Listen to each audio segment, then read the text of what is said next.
ছাত্ৰ-ছাত্ৰীসকল তোমালোক সকলোকে পল্লৱী পাঠশালালৈ স্বাগতম জনাইছো। আজি মই অসম জাতীয় বিদ্যালয়ৰ চতুৰ্থমান শ্ৰেণীৰ নতুন গণিত পঢ়াবলৈ আগবাঢ়িছো। আমি আগৰ ভিডিঅ'ত অনুশীলনী ৩ কৰ ২ নম্বৰ প্ৰশ্নসমূহ সমাধান কৰিবলৈ চেষ্টা কৰিছিলো। আহাচোন আজি আমি ৩ নম্বৰ প্ৰশ্নবোৰ সমাধান কৰিবলৈ চেষ্টা কৰো। ৩ নম্বৰত দিয়া হৈ আছে হৰণ কৰা আৰু হৰণফলৰ শুদ্ধতা পৰীক্ষা কৰা। কত দিছে ১৪৯৮৪ক ২৩ৰে হৰণ কৰিব লাগে। এতিয়া মই ২৩ৰে ১৪৯৮৪ক হৰণ কৰি কাষতে দেখাই থৈছো। ছাত্ৰ-ছাত্ৰীসকল যেহেতু হৰণ কেনেকৈ কৰে সেই বিষয়ে আমি আগৰ ক্লাছত ভালদৰে শিকি আহিছো আৰু তোমালোকে নিশ্চয় এতিয়া হৰণ কেনেকৈ কৰে সেই বিষয়ে জ্ঞাত। সেয়েহে আজি হৰণ কেনেকৈ কৰে সেইটো আলোচনা কৰাৰ পৰিৱৰ্তে হৰণফলৰ শুদ্ধতা কেনেকৈ কৰে তাৰ বিষয়ে আলোচনা কৰিম। এতিয়া এই হৰণটোত আমি ভাজ্যটো পাইছো ১৪৯৮৪, ভাগফলটো পাইছো ৬৫১, ভাজকটো পাইছো ২৩ আৰু ভাগশেষ আমি পাইছো ১১। আমি হৰণৰ শুদ্ধতা কেনেকৈ পৰীক্ষা কৰে সেই বিষয়ে আগতেও আলোচনা কৰিছো, তথাপিতো আজি মই মনত পেলাই দিওঁ। আমি পাইছিলো যে ভাজ্য সমান ভাজক পূৰণ ভাগফল যোগ ভাগশেষ আৰু আমি এই সূত্ৰটোৰ পৰা হৰণৰ শুদ্ধতা প্ৰমাণ কৰিব পাৰো। এতিয়া আমি ভাজকটো পাই আছো যে ২৩। আমি এতিয়া ভাজকৰ তলত ২৩ লিখিলো। পূৰণ ভাগফলটো পাইছো ৬৫১, গতিকে আমি ২৩ৰ লগত ৬৫১ পূৰণ দি লিখিলো। যোগ দি ভাগশেষ আছে, আমি ইয়াত ভাগশেষ কিমান পাইছো ১১, গতিকে যোগ ১১ পাতিলো। এতিয়া ২৩ৰে ৬৫১ক পূৰণ কৰিলে পূৰণফলটো আমি পাম ১৪৯৭৩ যোগ ১১। এই ১১টো হৈছে ভাগশেষ। আমি প্ৰথমতে পূৰণটো উলিয়াই ল'ব লাগিব, সেই গতিকে আমি পূৰণটো আগতে উলিয়াই লৈছো আৰু এইটো ভাগশেষটো পাইছো আমি ১১ আৰু ১৪৯৭৩ৰ লগত ১১টো যোগ দিলে পাওঁ আমি ১৪৯৮৪ আৰু এতিয়া চোৱাচোন ভাজ্য কিমান আছিলে, ভাজ্য আছিলে ১৪৯৮৪, গতিকে ইয়াত ভাজ্য লিখি পেলাই সূত্ৰটো লিখোঁতে আমি এই ফলাফলটো পালোঁ ১৪৯৮৪, গতিকে আমি এতিয়া গম পালোঁ যে হৰণফলটো আমাৰ শুদ্ধ হৈছে। এতিয়া আহাচোন আমি খ নম্বৰটো কৰিবলৈ চেষ্টা কৰোঁ। খ নম্বৰ দিয়া হৈ আছে ৮৫২৬ক ৩৫ৰে হৰণ কৰিব লাগে। এতিয়া হৰণটো মই ইয়াতে কৰি দেখাই দিছোঁ। হৰণটো কৰাৰ ফলত গম পাইছোঁ যে ইয়াত ভাজ্যটো আমি পাইছোঁ ৮৫২৬, ভাজকটো পাইছোঁ ৩৫ আৰু হৰণটো কৰি পেলাই আমি ভাগফলটো পাইছোঁ ২৪৩ আৰু ভাগশেষটো পাইছোঁ ২১। এতিয়া আমি ইয়াৰ শুদ্ধতা প্ৰমাণ কৰিবলৈ হ'লে ভাজ্যৰ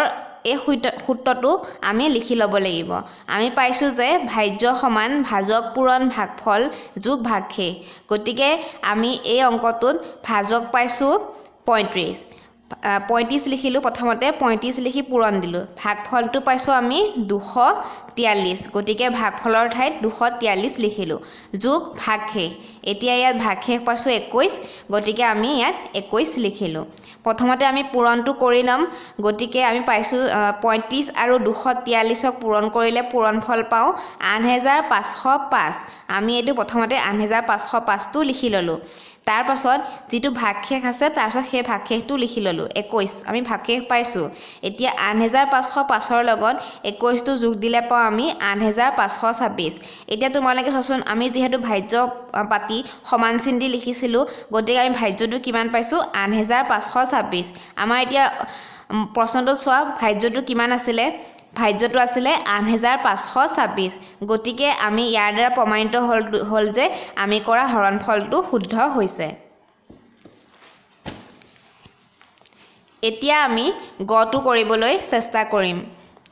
গটোত দিছে ৭১৬২ক ১১৫ৰে হৰণ কৰিব লাগে আৰু হৰণ কৰি তাৰ শুদ্ধতা প্ৰমাণ কৰিব লাগে। এতিয়া আমি ১১৫ৰে ৭১৬২ক হৰণ কৰিলে আমি ভাগফল পাওঁ ৬২ আৰু ভাগশেষ পাওঁ ৩২। আমি সেইখিনি ভাজ্য ভাজক ভাগফল আৰু ভাগশেষটো হৰণ কৰাৰ পিছত লিখি ল'লোঁ। এতিয়া শুদ্ধতা প্ৰমাণ কৰিবলৈ হ'লে আগৰ দৰে আমি পাতি ল'ম ভাজ্য সমান ভাজক পূৰণ ভাগফল যোগ ভাগশেষ। এতিয়া ইয়াত ভাজক পাইছোঁ 115 পূৰণ ভাগফল পাইছোঁ 62 যোগ ভাগশেষ ভাগশেষটো আমাৰ হৈছে 32 গতিকে আমি ইয়াত 32 পাতি ল'লোঁ এতিয়া ভাজক পূৰণ ভাগফলটো পূৰণ আছে যিহেতু গতিকে এইটো আগতে কৰি ল'ম এতিয়া আমি 115 আৰু 62 পূৰণ কৰিলে আমি উত্তৰটো পাম 7130 ইয়াৰ লগত ভাগশেষ এটা যোগ হৈ আছে সেইটো আমি কৰাই নাই গতিকে এতিয়া আমি লাষ্ট ষ্টেপত 7130 লগত 32 টো যোগ কৰিম আৰু আমি যোগফল পাম 7162 গতিকে আমি ভাজ্যটো 7162 পালোঁ গতিকে চাও আহাচোন প্ৰশ্নটোত ভাজ্যটো 7162 আছিল নে নাই এতিয়া চোৱাচোন তোমালোকৰ ইয়াত 7162 ভাজ্যটো হয় গতিকে আমি ইয়াৰ দ্বাৰা গম পালোঁ যে আমাৰ হৰণফলটো শুদ্ধ হৈছে এতিয়া আহাচোন আমি ঘৰটো কৰাৰ চেষ্টা কৰোঁ ঘৰত দিছে 13527ক 210ৰে হৰণ কৰিব লাগে আমি এতিয়া 210ৰে 13527ক হৰণ কৰিলে পাওঁ আমি ভাগফলটো 66 পাওঁ আৰু ভাগশেষটো পাওঁ 87 আমি এতিয়া আগতে কৰাৰ নিচিনাকৈ আমি এতিয়া শুদ্ধতা পৰীক্ষাটো কৰিব লাগে গতিকে প্ৰথমতে আমি ভাজ্য সমান ভাজক পূৰণ ভাগফল যোগ ভাগশেষটো পাতি ল'লোঁ আৰু ইয়াৰ আগত আমি যিখিনি পাইছোঁ ভাজ্য ভাজক ভাগফল আৰু ভাগশেষ সেইটো ইয়াত লিখি ল'ব লাগিব এতিয়া আমি ভাজকটো পাইছোঁ 210 ভাগফলটো পাইছোঁ ইয়াত 66 আৰু ভাগশেষটো কিমান পাইছোঁ 87 এতিয়া আমি 210 আৰু 66ক প্ৰথমতে পূৰণ কৰি ল'ব লাগিব আৰু ইয়াৰ পূৰণফলটো আমি পাওঁ 13440 তাৰ পাছত আমাৰ ভাগশেষটো ইয়াত যোগ হৈ আছে গতিকে আমি যোগ চিন দি 87 লিখিলোঁ এতিয়া 13440ৰ লগত আমি 87 যোগ দিলে পাওঁ 13527 গতিকে আমি শুদ্ধতা পৰীক্ষাত ভাজ্যটো ওলালে 13527 এতিয়া আহাচোন আমাৰ প্ৰশ্নটোত 13527টো আছে নে নাই গতিকে আমি প্ৰশ্নটো চালে গম পাওঁ যে আমাক 13527কে হৰণ কৰিব দিছিলে গতিকে ইয়াৰ দ্বাৰা প্ৰমাণ হ'ল যে হৰণফলটো শুদ্ধ ছাত্ৰ ছাত্ৰীসকল এতিয়া আহাচোন আমি 4 নম্বৰ প্ৰশ্নটো সমাধান কৰিবলৈ চেষ্টা কৰোঁ 4 নম্বৰত আছে তলৰ হৰণফলবোৰ উলিওৱা আৰু প্ৰতি ক্ষেত্ৰতে ভাজ্য সমান ভাজক পূৰণ ভাগফল যোগ ভাগশেষ সম্পৰ্কটো সত্যাপন কৰা এতিয়া ঠিক আমি আগৰ নিচিনাকৈ কৰিব লাগিব যেনেদৰে আমি 3 নম্বৰত কৰিছোঁ প্ৰথমতে আমাক হৰণ কৰিব দিছে সেই হৰণটো আমি কৰি ল'ব লাগিব এতিয়া আমি 4379ক 52ৰে হৰণ কৰিম আৰু হৰণ কৰাৰ ফলত পালোঁ 84 হ'ব ইয়াৰ ভাগফল আৰু 11 হ'ব ভাগশেষ গতিকে আমি প্ৰথমতে ভাজ্য হয় 4379 আমি সেইটো পাতি ল'লোঁ তাৰ পাছত ভাজকটো হ'ব 52 আমি সেইটো পাতি ল'লোঁ ভাগফলটো আমি পাইছোঁ 84 ভাগশেষটো পাইছোঁ 11 এতিয়া আমি সূত্ৰটো পাইছিলোঁ যে ভাজ্য সমান ভাজক পূৰণ ভাগফল যোগ ভাগশেষ এতিয়া আমি ভাজকত পাইছোঁ 52 গতিকে এইটো 52টো লিখি ল'লোঁ তাৰ পাছত ভাগফলত পাইছোঁ 84 আমি 84 বুলি লিখি ল'লোঁ 52 আৰু 84 আমি পূৰণ কৰিলোঁ তাৰ পাছত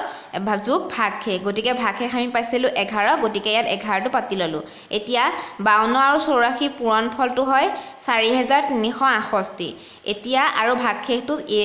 এইটো পূৰণ কৰাৰ পাছতহে আমি ভাগশেষটো যোগ কৰিম এতিয়া ভাগশেষটো যোগ কৰাৰ ফলত আমি পালোঁ 4379 এতিয়া আমি ভাজ্যটো ইয়াত 4379 পাইছোঁ এতিয়া চাওঁ আহাচোন প্ৰশ্নটোত কিমান আছে প্ৰশ্নটো আমি দেখা পাইছোঁ যে ভাজ্যটো 4379 আছে ইয়াৰ দ্বাৰা আমাৰ এই সম্পৰ্কটো সত্যাপন কৰা হ'ল এতিয়া আহাচোন আমি খ নম্বৰ প্ৰশ্নটো সমাধান কৰিবলৈ চেষ্টা কৰোঁ খ নম্বৰ দিছে 3542ক 63ৰে হৰণ কৰিব লাগে আৰু আমাৰ সম্পৰ্কটো শুদ্ধতা প্ৰমাণ কৰিব লাগে এতিয়া আমি 63ৰে 3542ক হৰণ কৰোঁতে আমি ভাজ্যটো পাইছোঁ আমি 3542 ভাজকটো 63 আৰু হৰণৰ ফলত গম পাইছোঁ ভাগফলটো হৈছে 56 আৰু ভাগশেষ আমি পাইছোঁ 14 গতিকে আমি প্ৰথমতে সম্পৰ্কটো ইয়াত পাতি ল'ব লাগিব যে ভাজ্য সমান ভাজক পূৰণ ভাগফল যোগ ভাগশেষ আমি ভাজক পাইছোঁ 63 পূৰণ ভাগফল এতিয়া পাইছোঁ আমি 56 আমি পাতি ল'লোঁ 56টো যোগ এতিয়া ভাগশেষ আমি হৰণ কৰি পাইছোঁ 14 গতিকে আমি 14টো পাতি ল'লোঁ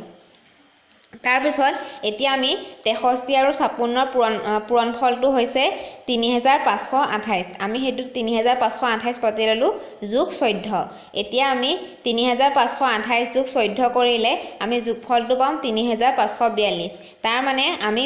সম্পৰ্কটো স্থাপন কৰোতে ভাজ্যটো পাইছো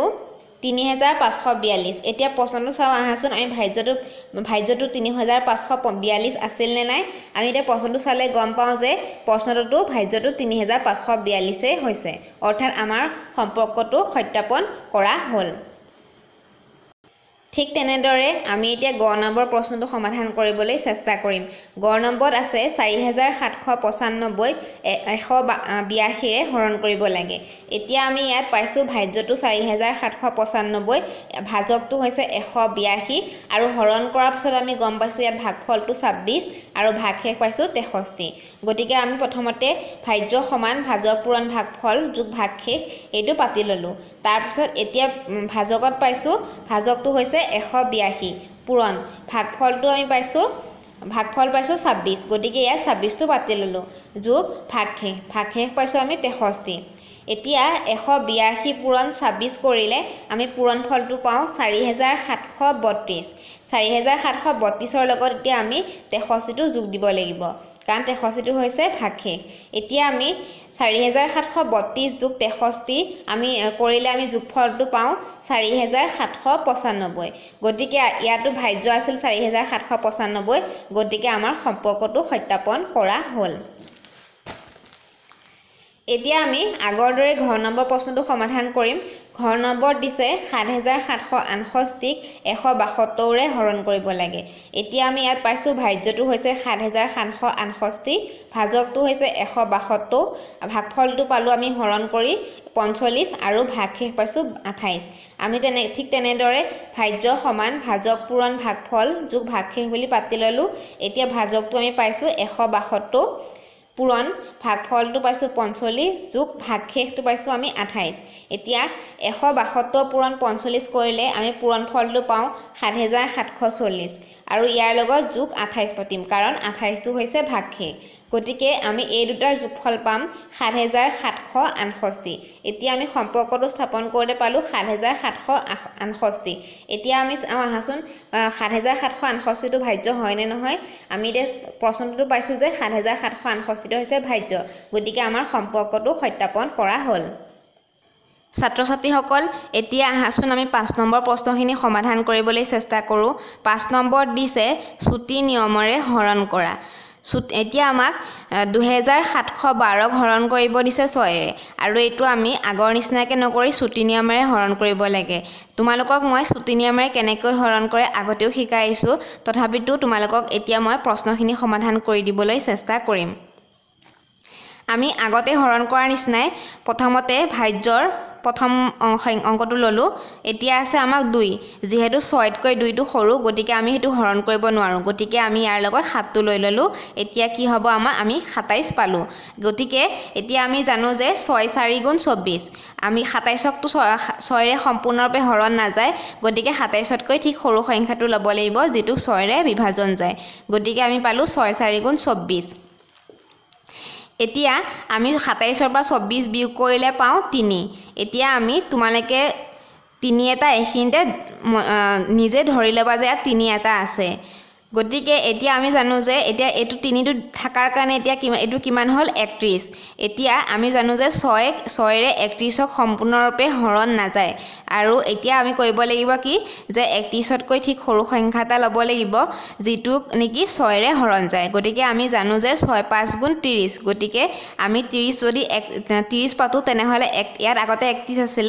এতিয়া 31 বা 30 গল থাকিলে 1 আৰু 1 টো কোড যোগ হ'ব ইয়াত হ'ব এতিয়া 2 আগতে আসলে 2 আগত 1 টা বহাৰ কাৰণে হল 12 গতিকে এতিয়া আমি পুৰণৰ নেউতাৰ সহায়ত গম পাও যে 6 2 গুণ 12 গতিকে আমি ইয়াত 2 টো পাতি দিলো আৰু এটোৱে হৈছে তোমালোকৰ ভাগফল এতিয়া খ নম্বৰত আছে 6968 8 ৰে হৰণ কৰিব লাগে আমি প্ৰথমতে আগৰ দৰে চাই লম 6 টো যেহেতু 8 ৰে হৰণ না যায় যেহেতু 6 টো 8 তকৈ সৰু গতিকে আমি 9 টো লৈ ললো 9টো লোৱাৰ কাৰণে হ'ল এটো 69 এতিয়া আমি জানো যে 69ক 8ৰে সম্পূৰ্ণৰূপে হৰণ নাযায় গতিকে এতিয়া 69কে ঠিক সৰু সংখ্যাটো ল'ব লাগিব যিটোক নেকি 8ৰে হৰণ যাব গতিকে আমি পুৰণৰ নেওতাৰ সহায়ত গম পাওঁ যে 8 গুণ 64 আৰু 64টোৱে হৈছে 69তকৈ ঠিক সৰু সংখ্যা গতিকে ইয়াত 64 পাতিলো 69ৰ পৰা এতিয়া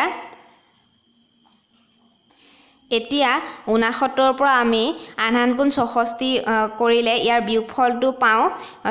5 আৰু 5টো কোড হ'ব লক 6টোৰ আগত হ'ব তোমালোকে এইটো 5টোক নাপাতিবা তোমালোকে অকল সুবিধাৰ বাবেহে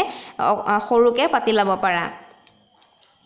এতিয়া ইয়াত যেহেতু 56 হ'ল 5 আৰু 6 লগ লাগি 56 হ'ল আমি পুৰণৰ নেওতা মাতিলে গম পাওঁ যে 8 7 গুণ 56 গতিকে এইটো হৰণ গ'ল এতিয়া বাকি ভাজ্যত থাকিলে কিমান 8 এতিয়া আমি পুৰণৰ নেওতাখনৰ সহায়ত আকৌ গম পাওঁ যে 8 গুণ 8 গতিকে 6968ক 8ৰে সম্পূৰ্ণভাৱে বিভাজন গ'ল আৰু ইয়াৰ ভাগফলটো পালো আমি 871 এতিয়া আমি গ নম্বৰ প্ৰশ্নটো সমাধান কৰিবলৈ চেষ্টা কৰিম এতিয়া তোমালোকক দিছে 12ৰে 2827ক হৰণ কৰিব লাগে তোমালোকে চোৱা 28ক প্ৰথমতে 2 ললা 2টো হৰণ নাযায় 12ৰে কাৰণ 12টো হৈছে 2তকৈ ডাঙৰ এতিয়া আমি 8টো ললো এতিয়া আমি কিমান পালো 28 এতিয়া যেহেতু 28ক 12ৰে সম্পূৰ্ণৰূপে বিভাজন নাযায় গতিকে 28তকৈ ঠিক সৰু সংখ্যাটো ল'ব লাগিব যিটোক নেকি 12ৰে বিভাজন যায় এতিয়া আমি নেওতাৰ সহায়ত গম পাওঁ যে 12 দুগুণ 24 যেহেতু ইয়াত আমি 24 পালো গতিকে 28ৰ পৰা 24টো বিয়োগ কৰিলে ইয়াত হ'ব 4 বাকি থাকিলে আৰু 2টো আগত কি হ'ব এতিয়া 4টো এতিয়া 4 2 লগ লাগি 42 হ'ল এতিয়া আমি পূৰণ কৰিলে গম পাওঁ যে 12ৰে 42ক সম্পূৰ্ণৰূপে হৰণ নাযায় গতিকে 42তকৈ ঠিক সৰু সংখ্যাটো ল'ব লাগিব এতিয়া আমি জানো যে 12 3 গুণ 36 আৰু 36টো হৈছে 42তকৈ ঠিক সৰু সংখ্যা গতিকে আমি যদি 12 3 গুণ লওঁ তেতিয়া হলে ইয়াত 36 এটা হয় আমি জানো যে 42ৰ পৰা 36 বিয়োগ কৰিলে হ'ব 6 গতিকে 6টো হ'ব এই 7টোৰ আগত গতিকে আমি ইয়াত পালো 67 এতিয়া আমি আকৌ জানো যে 12ৰে 67ক সম্পূৰ্ণৰূপে হৰণ নাযায় গতিকে 67তকৈ ঠিক সৰু সংখ্যাটো ল'ব লাগিব যিটোক নেকি 12ৰে হৰণ যায় গতিকে আমি জানো যে 12 5 গুণ 60 গতিকে আমি ইয়াত যদি 60টো আমি ভাবি লওঁ তেতিয়া হলে বাকি এটা থাকে 7 আৰু এই বাকিটোৱে হ'ব ভাগশেষ আৰু 235টোৱে হৈছে ইয়াৰ ভাগফল ছাত্ৰ ছাত্ৰীসকল তোমালোকে নিশ্চয় এতিয়ালৈকে এইখিনি বুজিব পাৰিছা আমি ইয়াৰ পৰৱৰ্তীখিনি আমি নেক্সট ভিডিঅ'ত আলোচনা কৰিম নেক্সট ভিডিঅ' লগ পোৱাৰ আশাৰে আজিলৈ ইমানতে সামৰিছোঁ